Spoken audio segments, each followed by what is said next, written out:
Vamos a hablar sobre emociones tóxicas y voy a comenzar de una vez y que ojalá todos ustedes puedan invitar a otros para que se puedan registrar. La magia de esto no es solamente que visiten la página, sino que hagan clic en me gusta para entonces hacer una fuerza creadora muchísimo más grande, una fuerza positiva muchísimo más grande. Muy a propósito de todo esto, gracias de verdad una vez más por estar con nosotros. Antes de hablar de emociones tóxicas, es importante que definamos lo siguiente. Yo estuve escribiendo y cuando hablé con mi gran invitado para esta noche sobre, o este día, dependiendo de dónde se encuentre usted, sobre lo que nosotros íbamos a conversar, era importante poder tener un punto de partida. Muchas veces se ha dicho que ser emocional puede ser negativo y es importante que podamos definir qué tan negativo, qué tan positivo puede ser emocional. Porque la comunicación y las relaciones están determinadas por la condición emocional. Es decir, toda conversación, todo acto, incluso en el que escojo un trabajo, lo que sea, está definida por la condición emocional. Tenemos cierto tipo de motivaciones, tenemos cierto tipo de propósitos. Todos estos están definidos por esa condición emocional. Entonces, nosotros no solamente intercambiamos información con la gente cuando hablamos. Hay varias cosas que nosotros desarrollamos y es que existe una transferencia de significados emocionales. Usted con palabras no solamente da información, sino que lleva implícito un código emocional en donde va a hacer sentir a la otra persona de una forma positiva o negativa. ¿Por qué? Porque lo que se comunica es la condición del alma. Cada vez que nosotros hablamos, cada vez que nosotros desarrollamos alguna actividad, cada vez que volvemos a ver a alguien, estamos desarrollando o estamos transfiriendo la condición de nuestra alma. Es decir, hay un intercambio, es un proceso, una interacción de significado, de significancia y también de interpretación. Usted podrá con sus emociones interpretar el mundo, pero su emocionalidad va a ser interpretada por la otra persona dependiendo de cómo usted no solamente comunique, sino también de cómo la otra persona se encuentre emocionalmente. Entonces, ¿qué es lo que pasa cuando nos comunicamos? Transmitimos estructuras de pensamiento y transmitimos identidad. Su emocionalidad va a definir su identidad. Eso es muchísimo más poderoso que el contexto del país de donde usted viene. Es importantísimo que podamos entender esto porque la importancia de las emociones no es solamente para sentir.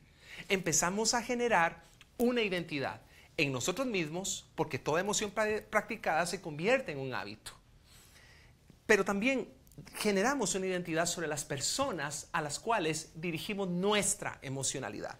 Entonces, las relaciones humanas van a tomar forma a través de sus emociones. La relación que usted tenga con su novio, con su pareja, con su esposo, con sus hijos, con sus amigos, con sus compañeros, se van a empezar a definir, van a empezar a tomar forma a partir de las emociones que usted empieza a desarrollar. Entonces, en esa comunicación, la emocionalidad está totalmente metida. En su emocionalidad, usted siempre va a tener una intención.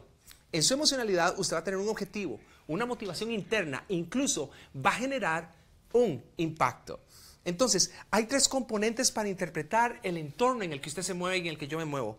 Para enviar un mensaje y para ser interpretado. Son varios. Sentidos, sentimientos y las emociones. Los sentidos sabemos que son aquellos 5 que nos permiten poder tener un contacto sobre lo que nos está rodeando.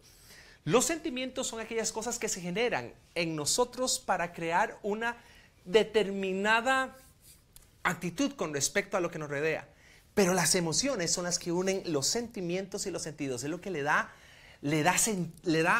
una razón de ser a los sentidos y a las emociones.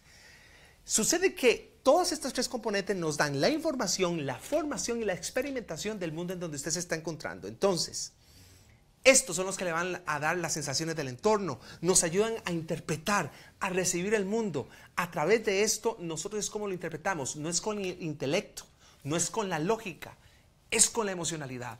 Por eso es importantísimo saberla utilizar. Muchas personas creen que el ser emocional es algo de proporciones casi demoníacas, que no hay que ser emocional, pero es imposible. Si usted es un ser humano, definitivamente va a mostrar una emocionalidad, sea usted callado, hable mucho, hable poco. Entonces, ¿qué son las emociones? para empezar a darle forma a esto. Las emociones son un estado afectivo, ojo, en forma de crisis. ¿Por qué? Porque es una ráfaga que de inmediato nos invade y de esta manera es como reaccionamos ante las cosas que nos están viniendo. Entonces, algunas de estas formas de crisis o estados afectivos algunas son violentas, otras son pasajeras y hay otras que se sostienen. Al ser estados afectivos, estas emociones indican su estado interno, su motivación, su deseo, su necesidad y sus objetivos. Las emociones son buenas, no son malas, porque ellas constituyen un puente que nos vinculan con el exterior.